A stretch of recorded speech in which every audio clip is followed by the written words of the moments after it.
Welcome to the Empowered to Connect podcast, where we come together to discuss a healing-centered approach to engagement and well-being for ourselves, our families, and our communities. Hey guys, as we jump into our fall of releasing new episodes of the podcast after our summer hiatus, you're going to notice some changes.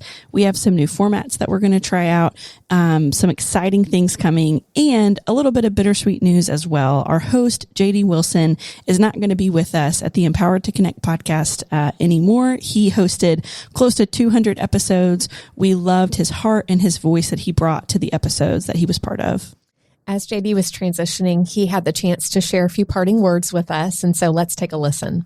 Hey, JD, why don't you share what the podcast has meant to you over all these years? I mean, I could talk for hours about what all this has meant to me and to my family, and how helpful it's been that during the pandemic, when parenting was very difficult, I was kind of being tethered every week by talking with you and talking with professionals and talking with our staff and our team and talking about how we can do this thing together.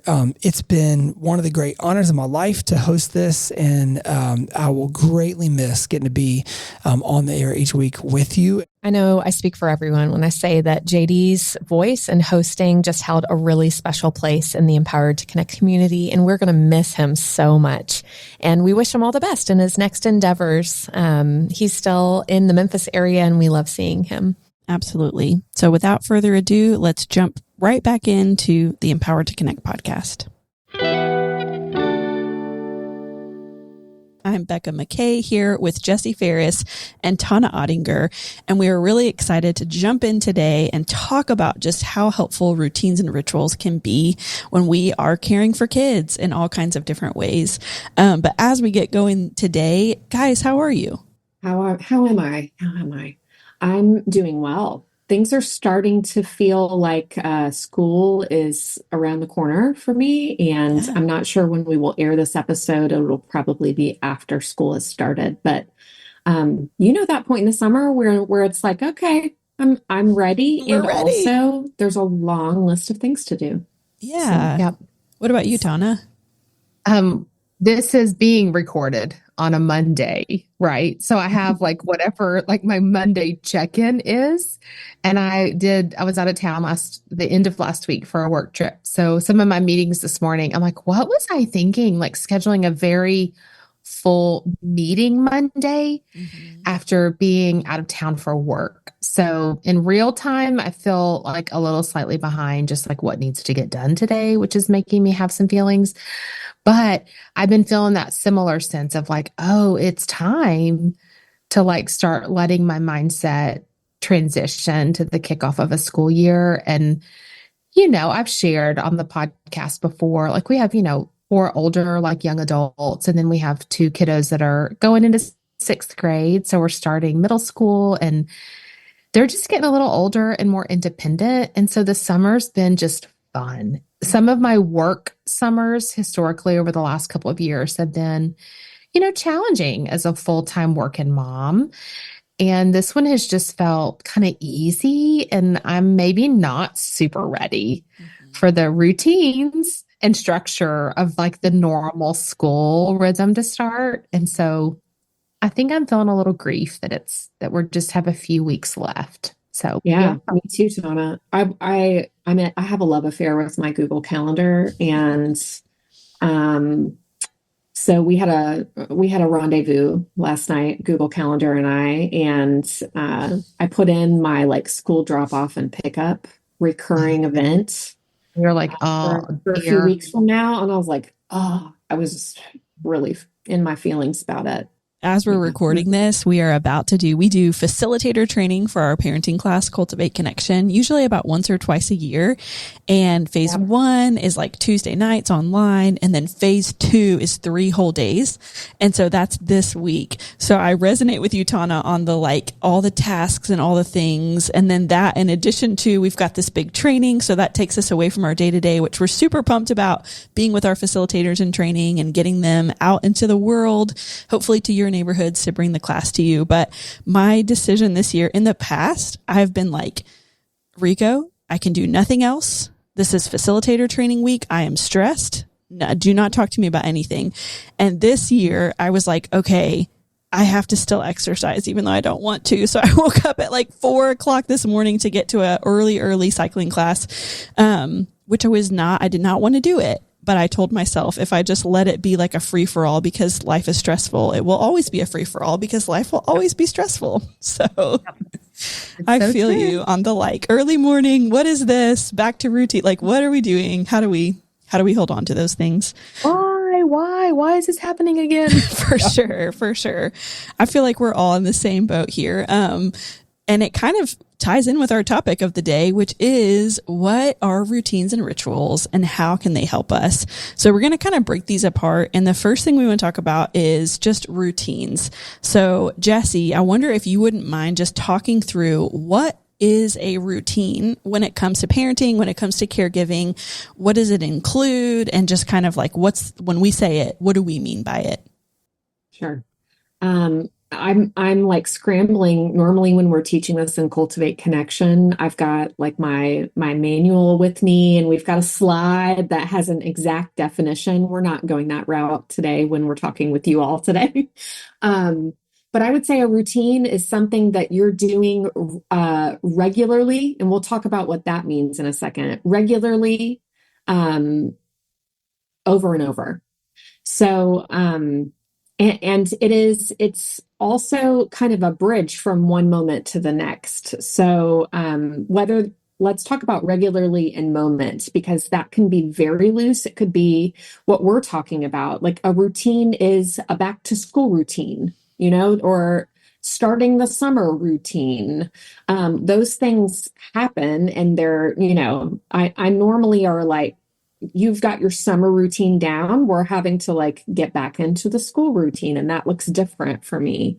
But it could be something every day, your morning routine when you wake up, your bedtime routine when your kids go to bed or when you go to bed, after school routine, what happens when you walk through the door, when you get home, or all of those little things. It can be kind of times of year. It could be times of the day. It can be times of the week. If you go to a place of worship once a week, that's part of your routine and your weekly routine. So they're the things that kind of are kind of provide that sense of structure and stability and familiarity that when we do them over and over, they create this rhythm in our life. And I have a friend that does not love routine, and we kind of spar over it every now and then.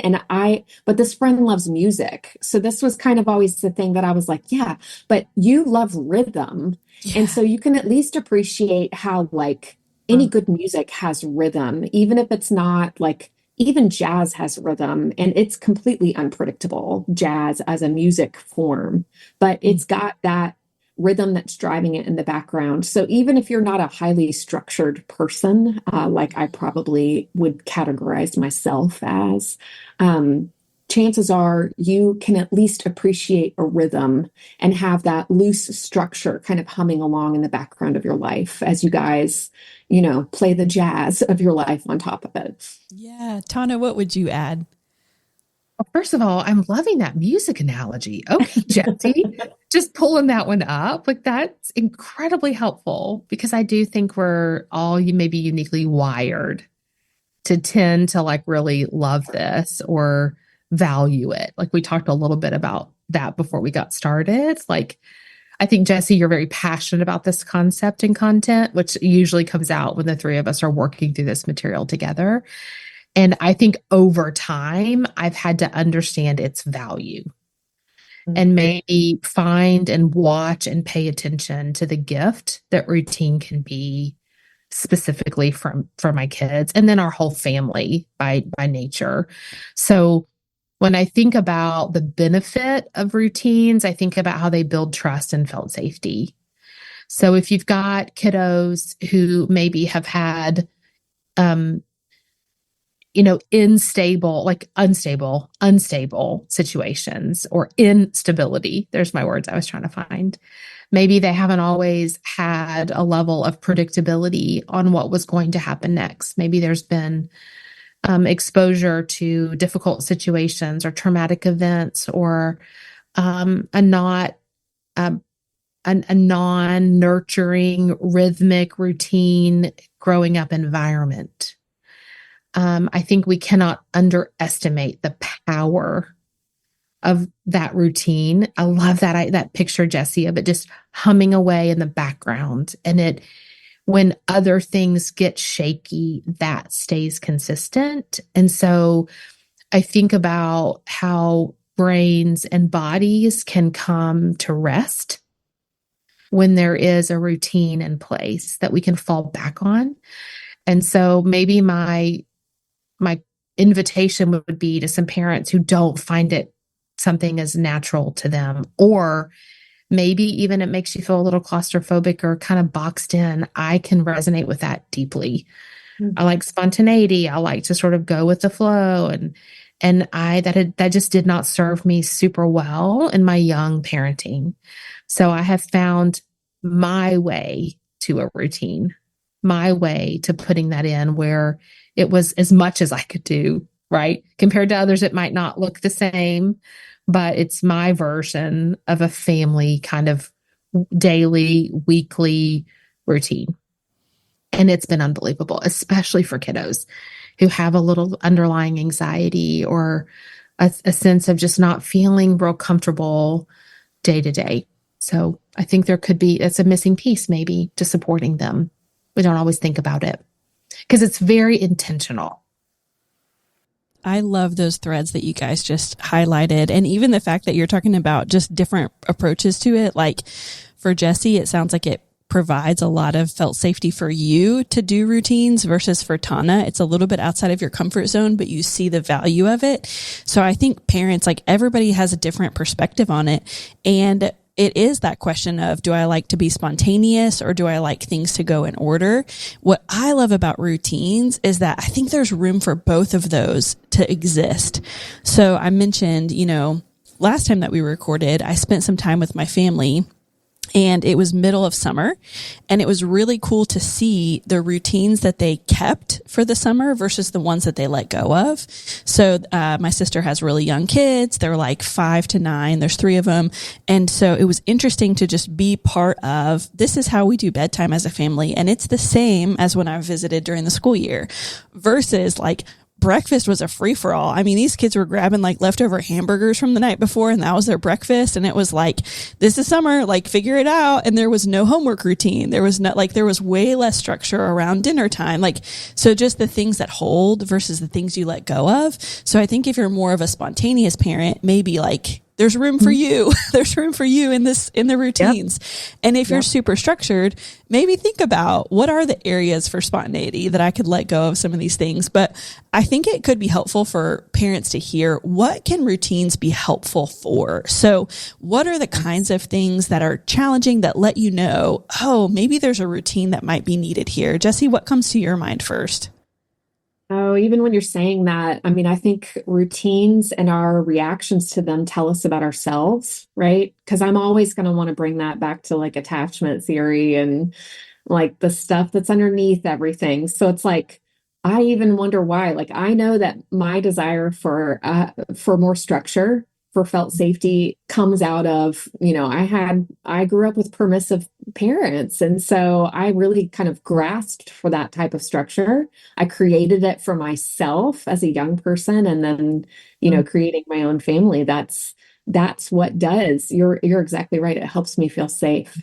But I think, I could have responded the opposite way and been like, that helps me feel safe because I grew up that way. And, so I think it tells us a little bit about ourselves and, the way that we have responded to our histories, just in general. But I think what I primarily use routines for in an intentional way is solving pain points in my home.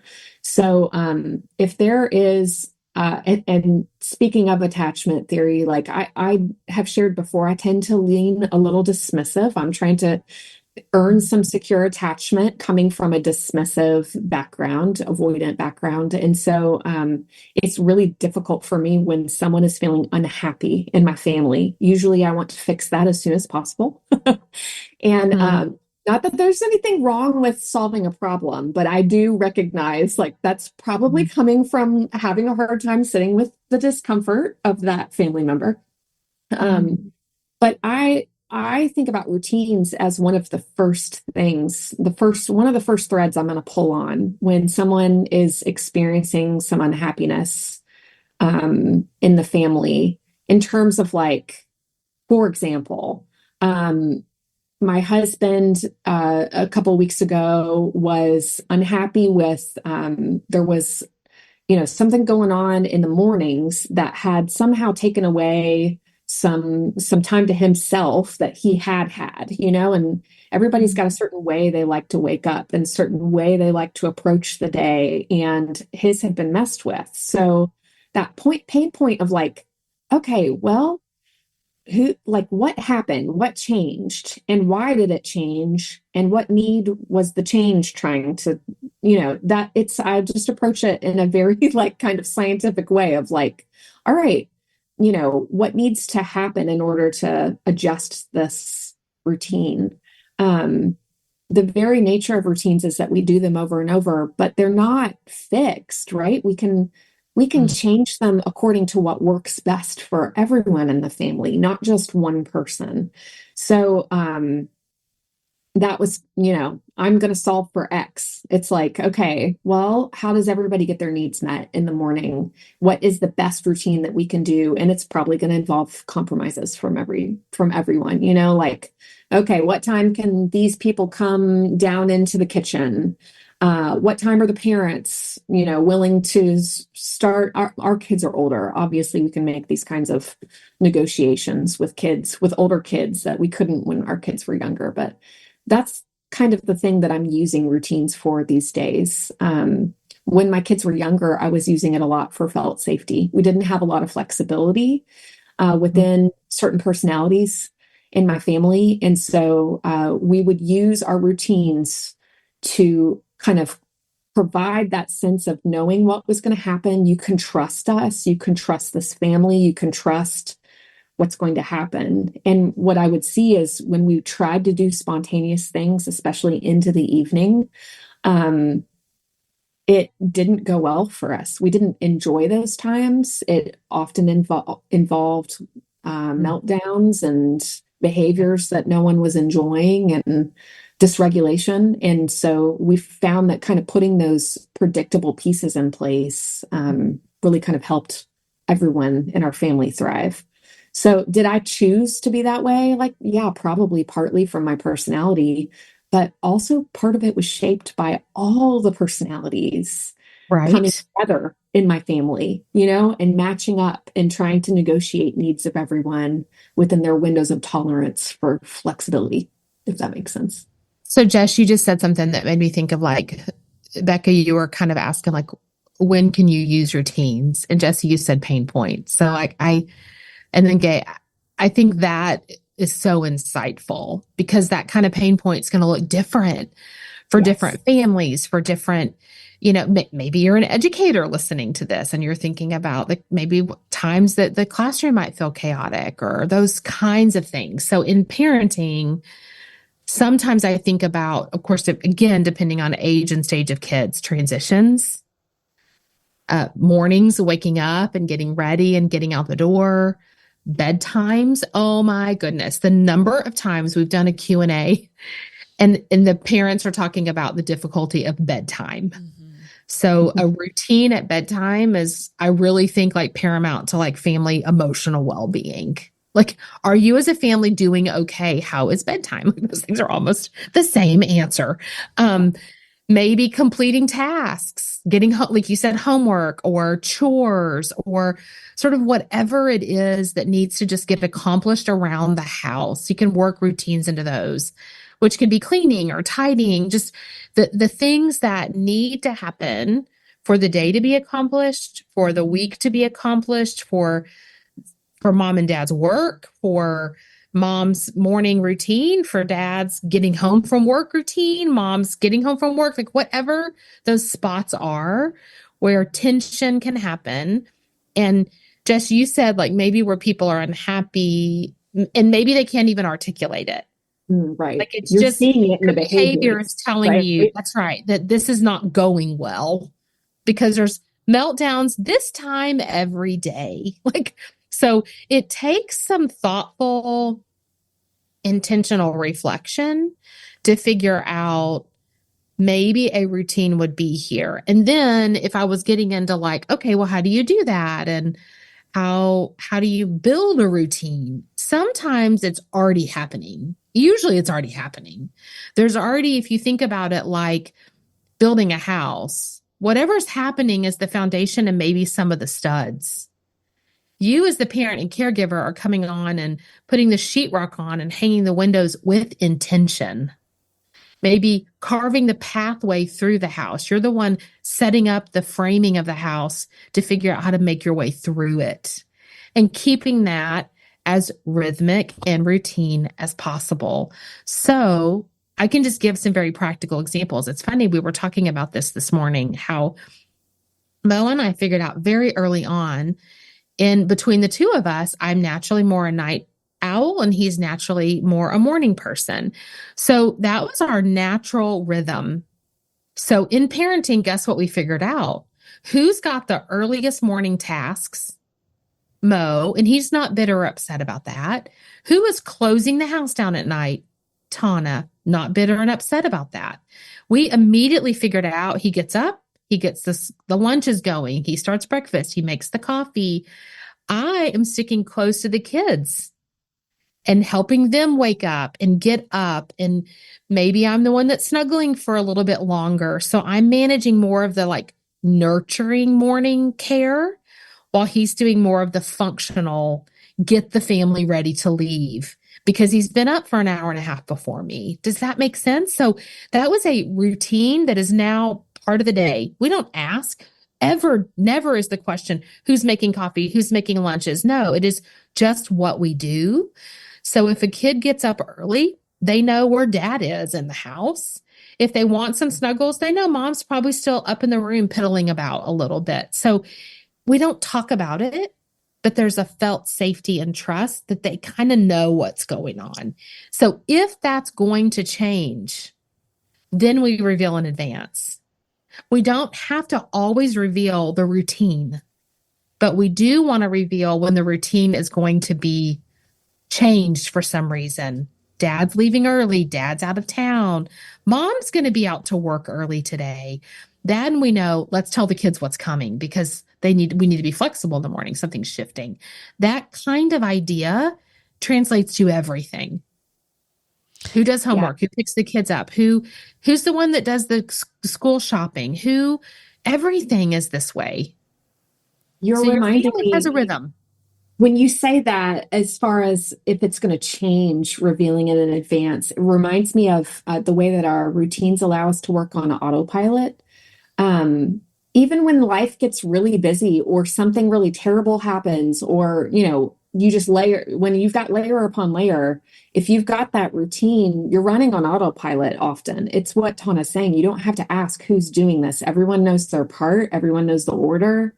But it reminds me of like when I'm running an errand that I don't run very often, and I just like start driving to school. Yeah. And my kids are like, "Where are you going, Mom?" And I'm just running on autopilot, right? It's like, right. I think we do that. We have to be intentional when we're breaking those routines or doing something different, or else it's like, where are you going? What's happening right now? I love that you guys are highlighting, when we say the word routines, I think a lot of times what immediately comes to my mind, I'll say, which I love that you're blowing it up a little bit, is like, this is what the kids must do. Like, I think when I hear the word routine, I'm like, the children must brush their teeth and do this and clean the room and do that. And so I think because in a school system, when we talk about routines, a lot of times it is, what are the students to do? And as an educator, you have to work really hard to teach those expectations and to reinforce them. I love that you're making me think about it a little bit more broadly. It's what we all do. It's the way that if you are a teacher, it's the way that you say good morning in the morning. And if you have your coffee cup or not. And I remember as a kid, I have not thought about this in, I don't know, 20 years. I remember as a kid, we had a teacher that always wore a tie, but he didn't have very many. So on the way to school in our little bus, we would guess which tie is he going to be wearing today. So like he didn't do that so that we would have that conversation in the bus, but that became part of our routine. So I'm just appreciating that you guys are helping me think bigger beyond. So it is what we expect kids to do, but it's also what we do. And I love that you're highlighting how we communicate whenever things are going to be different to kids can be so supportive, can be so helpful.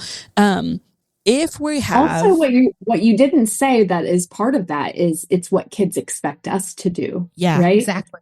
So that's happening. And when we don't do those things, it causes similar feelings as when our kids don't do what we expect them to do. Yeah.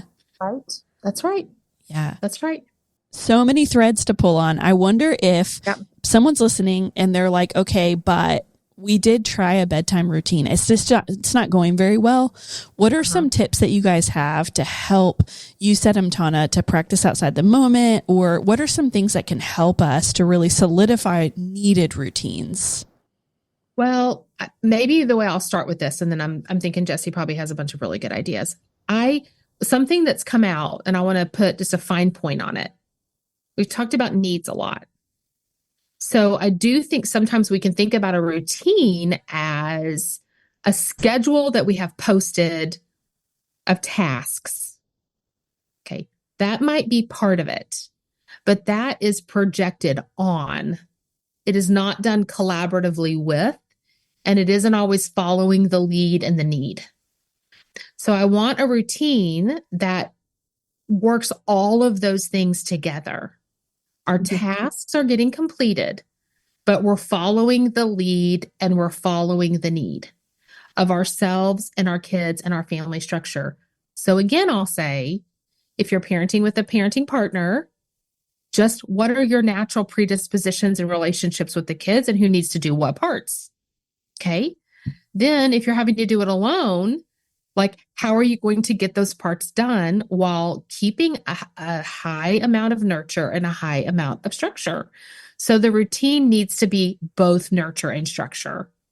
So the tasks are the structure, the following the lead and need and adding in that component is the nurture. If you get heavy-handed or fall down on one side of those, it probably isn't going so well.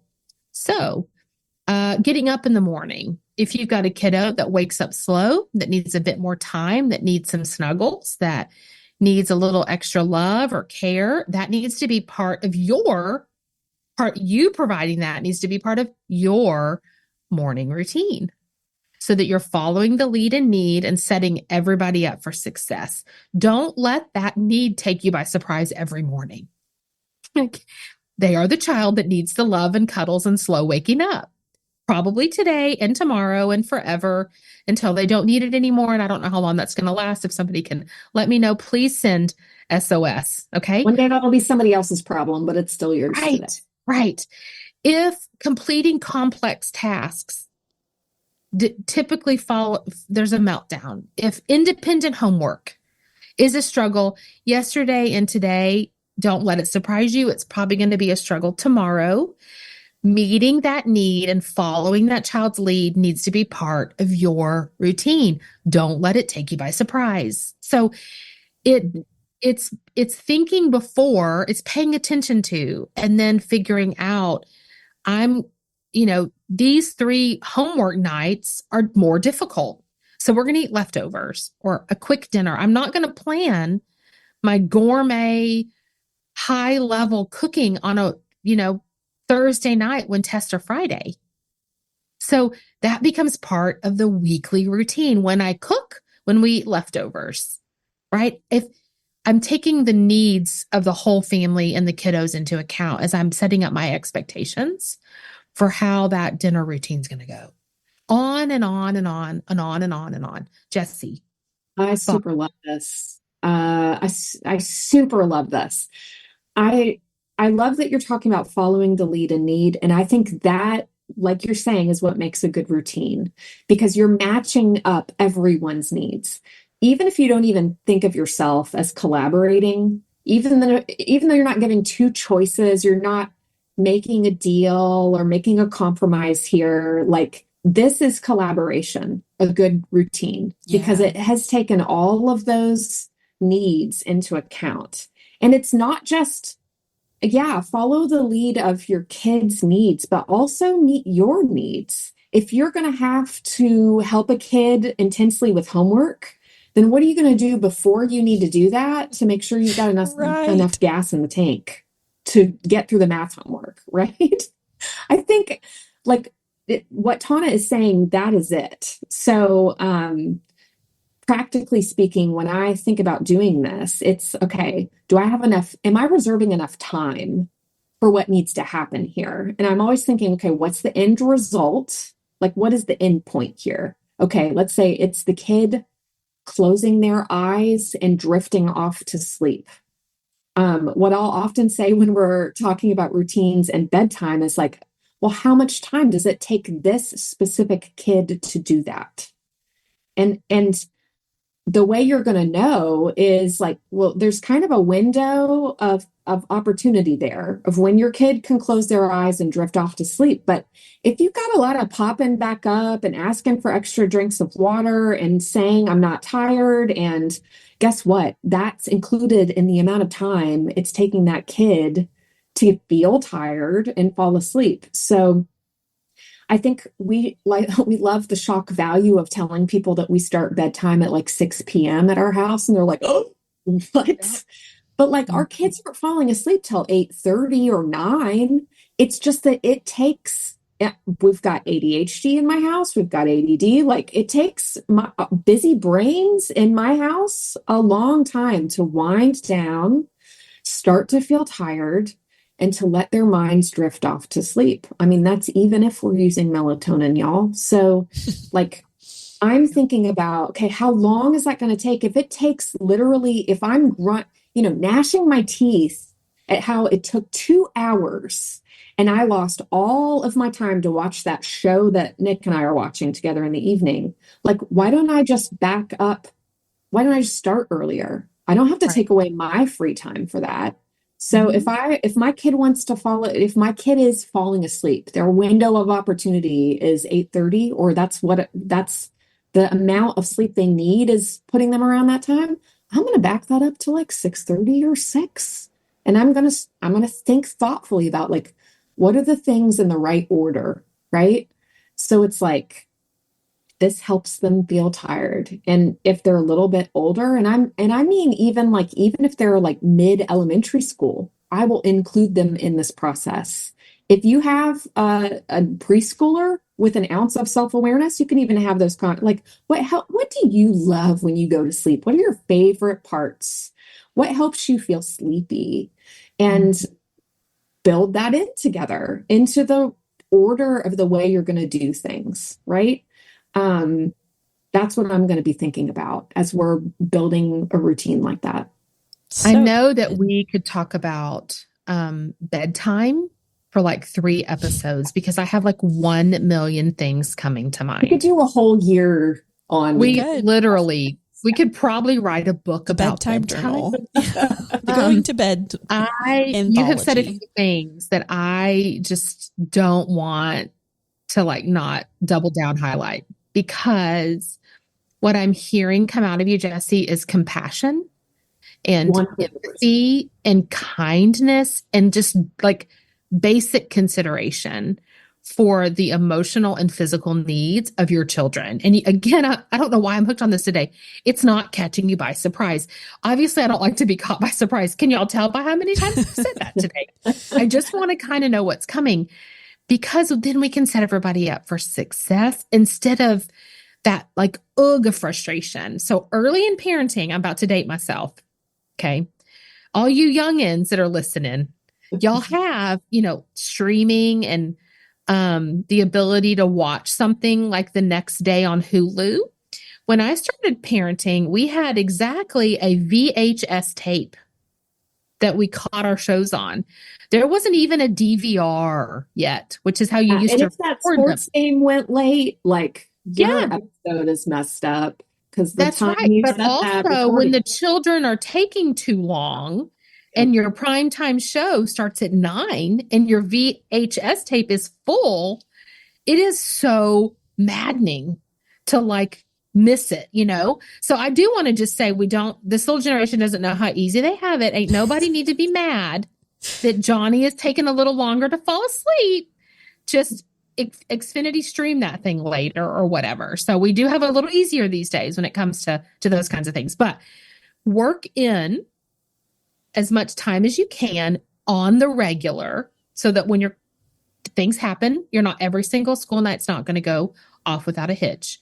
But think about if it happens, if you have 5 school nights and it happens 3 nights a week, there's 3 nights a week of predictability and routine and brains and bodies resting and being able to just go on autopilot and not have to be hypervigilant and knowing what to expect. And we're building in good stuff to make us resilient and ready when things happen that are not the norm.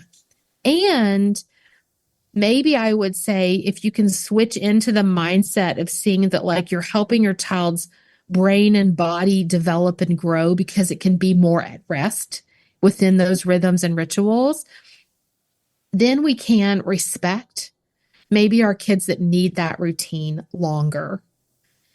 So if you have a kiddo that has experienced trauma or loss or grief, the transitions of foster care or multiple placements or adoption, some of those loves might need pieces built into their routine because they are still making sense or repairing, or it's in response to things that happened many, many, many years ago. And over time being helping them discover, like, why is it important for you to get up and go to the bathroom after you've already gone to bed?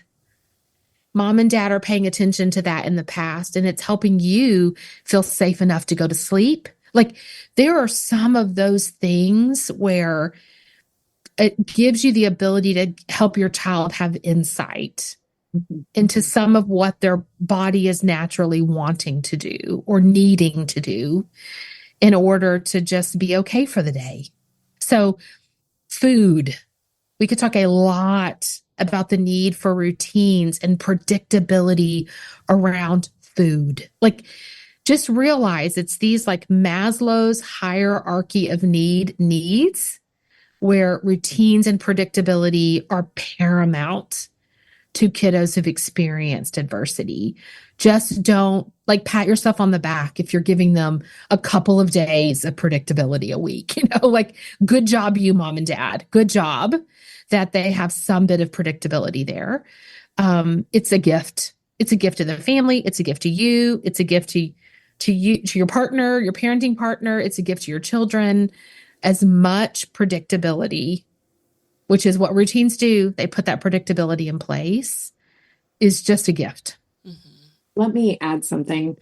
I think I've mellowed out about this a little bit, but early on I used to get kind of my panties in a wad because I would be like, I'm not as structured as everyone caricatures me as. Yeah. Yeah. But I am this way because I'm a parent. I'm a product of the kids I parent. Right. I do this because I fiercely love my girls and I want them to feel safe in my care. Yeah. And so if you're hearing this and you're like, gosh, this is so not me, like, yes, accept the grace that Tona is saying, like, hey, adding something will help your kids. And I would add 2 more things. You love your kids and it's okay to let them change you a little bit. Like, my kids have changed me, and I think it's become a beautiful thing. Like, whether I was always going to be this way or whether in a different life around different people, maybe I would have been a fly by the seat of my pants girl. I don't know, but I'm a product of my daughters, and it has set everyone up to thrive in my family. And I'll say this too. I mentioned this window of tolerance for flexibility. It was shut when our kids were young. We could not stay out late. We could not deviate very much. We could not ask very much flexibility from our kids without experiencing a lot of quote unquote behaviors that aren't super fun for parents to deal with. We're going into 5th and 9th grade now.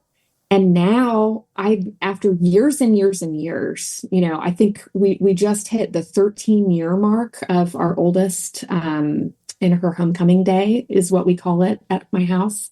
13 years in, I get to start working on widening that window of tolerance. So this summer we've been staying up a little later and experimenting with that, and maybe throwing in a spontaneous trip to go get ice cream in the evening or whatever, and nothing's falling apart. But maybe you need to hear me say today that took 13 years of consistency and predictability before we could start widening that window. And I think my kids and my family are better for it. Yeah. Thank you for sharing that, Jessie. I think it's just a really good reminder of the long haul and the journey that this is. I can't tell you the number of times that we've heard parents say, we tried routines, it doesn't work. And so if that's you, like, so much grace and compassion for where you are. And I wonder if you tried to give a checklist a couple times and they didn't just do it. So I wonder if you could take a step towards your kiddo, like maybe they won't brush their teeth. So what would it look like to be playful and go up with your own toothbrush and brush your teeth while they're brushing their teeth? Or they won't clean up.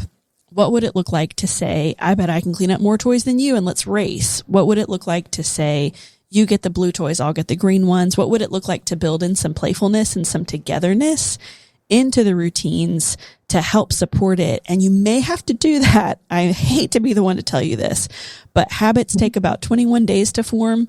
And so you may have to do it for a while. Like Tona said, 3 days out of 5, you may be looking at a couple months of trying to build a routine. So don't try to do everything all at once, but start somewhere. Start with those pain points. Start at least processing it with a trusted friend, with your parenting partner. If you're parenting with a partner, start to just identify, okay, what could be the routines that might help? And then just start with something easy and small that's not too much outside of your own window of tolerance for the season. That would be my encouragement. Do you guys have any closing thoughts or encouragements about routines as we finish up? Routine isn't just a schedule of a checklist. So that's just the thing. I'll hammer that again. It's like it's the operating manual of your family that's pretty predictable. Early on, I homeschooled our older 4 kids when they were all young. So I was, homeschooling mom, and I read a book, which I will not give the title of, but it recommended sticky notes on big poster boards to help me manage the entirety of my day in 30-minute increments. So I had 4 young children and myself and Mo, and I had an entire long hallway where I hung up these poster boards with sticky notes 7 days a week for every 30 minutes, and everybody knew what they were supposed to be doing. That is not a routine. That is called hyper controlling.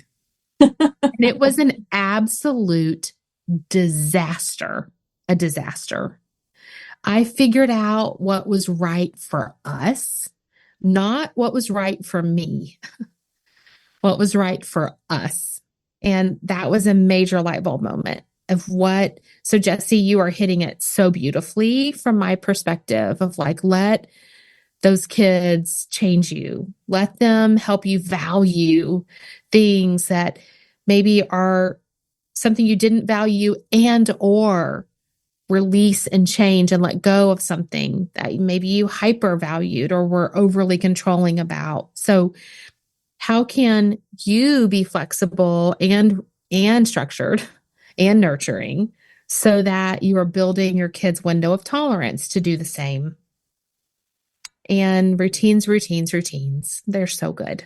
And they can feel like relationship if you let them. They don't have to feel like a task list. Routines feel like their relationship with you, period. This is us. These are the things that our kids like autopilot and they don't even know why they do it in this order. It's just like, Right. it is the part of this is us, in your Yes. family.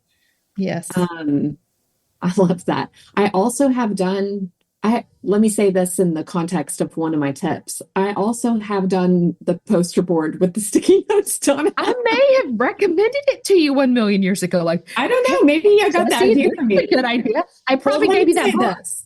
I do have one family member in particular that the revealing in advance, the knowing, and the knowing specifics about the day was really important to this family member. And so in different ages and stages that looked different. I have done a Velcro strip on the back of this person's door with laminated index cards that she got to illustrate, where we put them in order as part of our bedtime routine for the next day. And it brought that kid felt safety to like help, quote unquote, decide the order of her day the next day. And she could see when she would be eating, by the way, in the order of that. I've done sticky notes where, like, when in the summertime things were changing a lot, there was the flexibility of unsticking and sticking a new thing on there. And like, but I would say every point in age and stage, that person, that kid was a part of that process. And that Right. really, really gave a lot of like shared control, shared power, a sense of agency over what was happening in her day, which was really meaningful to this person. So you did it to follow their lead, which was not the mindset right. of what I Of was the up to when I 30-minute made chunks. our hallway schedule. You're between Tona and me, like there are different ways to do this as you follow the That's right. lead, right? And I would say my other piece of advice would be think about the order of things. You want it to be the right order. But just because you're doing the right order doesn't mean that it can't be out of order. And what I mean when I say that is if bath time needs to happen right after school because it's sensory rich and calming and regulating and play, do it, right? Like an after school bath time is one of my top recommended tools.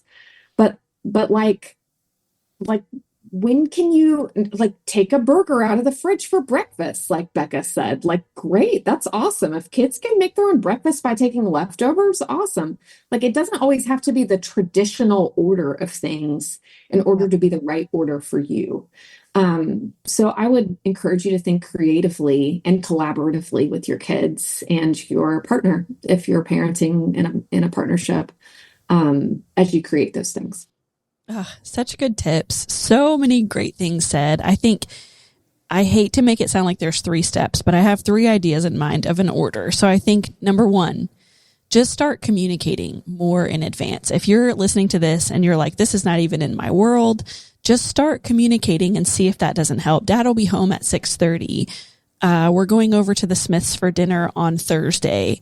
You have soccer practice on Saturday. Like just at first, just start communicating. Becca, can I jump in real quick? Yeah. I met a kid this summer that I became buds with, and what helped this kid was to know this, then this, then this. And obviously, as the day went forward, those things changed, but like that's all they could hold in their mind. Yeah. And so the revealing in advance, like, yeah, sometimes that's all a kid needs. Try that with just any age kid. The next thing would be identifying those routines that are needed and depending on their age, you said it so many times, Jesse and Tona, collaborating with them. So, hey, after school has been tricky. I have a great idea. What if we do, you've called it this before, Jesse, after school spa day, like we'll light a candle and the bubble bath. Like, so building in that fun routine to add in that sensory experience. And then last but not least, do things more than once. Like, I mean, that sounds silly to say, but like do things more than once, try things for a while, with variations. as you get these routines kind of in place, you're going to be able to adapt them even more to the needs of your kid and give yourself permission to change as your kids grow, change as seasons change, give yourself permission to keep iterating the different routines that are needed. We are very excited to keep talking about this idea. In our next episode, we're going to touch on rituals, which can often be routines, and it has a little bit more of these connecting, relationship-focused strategies. So if you have liked what you've heard in this episode, keep listening to our next episode, and we'll dive in even more. Thank you guys so much for all of your insights and compassion with this topic. You know, I love this stuff.